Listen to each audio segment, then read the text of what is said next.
আসসালামু আলাইকুম, সবাইকে স্বাগতম। প্রিয় শিক্ষার্থী বন্ধুরা, এই যে হিসাব বিজ্ঞান এইচএসসি হিসাব বিজ্ঞান প্রথম পত্রের সপ্তম অধ্যায়ের কার্যপত্র সম্পর্কিত রাজশাহী বোর্ড 2024 সালে যে সৃজনশীল প্রশ্নটি এসেছিল, ওই প্রশ্নটির সঠিক সমাধানের চেষ্টা করব। তো আলোচনায় আছি আমি মোহাম্মদ সিরাজুল ইসলাম, বরিশাল সরকারি model school and college, Barishal.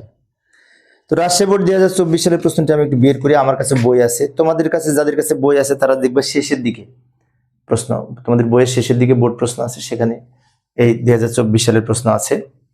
তো ক নাম্বারে বলেছিল সমন্বয় জাবেদা প্রস্তুত করতে, ক নাম্বারে সমন্বয় জাবেদা প্রস্তুত করতে বলেছে। এবং সমন্বয় জাবেদা যদি আমরা পারি তাহলে কিন্তু আমাদের কার্যপত্র পারবো, এটা গুরুত্বপূর্ণ বিষয়। কার্যপত্র পারবো সমন্বয় জাবেদা যদি পারি। তো সমন্বয় জাবেদাটা আমি করে দিচ্ছি। 1 নম্বরে বলছে চলতি বছরের অবচয় ধার্য করা হয়েছে 4000 টাকা, ওটা নিয়ে জাবেদা করব। অবচয় খরচ ডেবিট, পুঞ্জীভূত অবচয় ক্রেডিট, টাকা লিখবো 4000, ব্যাখ্যা লিখবো অবচয় ধার্য করা হলো। আবার 2 নম্বর সমন্বয়ে বলেছে বছর শেষে অব্যবহৃত সাপ্লাই 5000 টাকা, রেওয়া মিলের সাপ্লাই আছে 12000 টাকা। তো রেওয়া মিলের সাপ্লাই ছিল 12000, এখন আছে 5000, তো মাঝখানে নাই কত, দুটো বিয়োগফল 7000 নিয়ে জাবেদা করব। এই সাপ্লাইজ খরচ ডেবিট, সাপ্লাইজ ক্রেডিট, টাকা হবে এটা থেকে এটা বিয়োগ করি 7000 টাকা।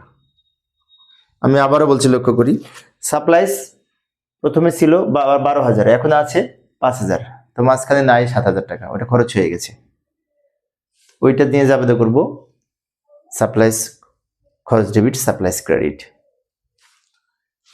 তো প্রিয় শিক্ষার্থী বন্ধুরা, এখন তোমরা কার্যপত্র পারবে।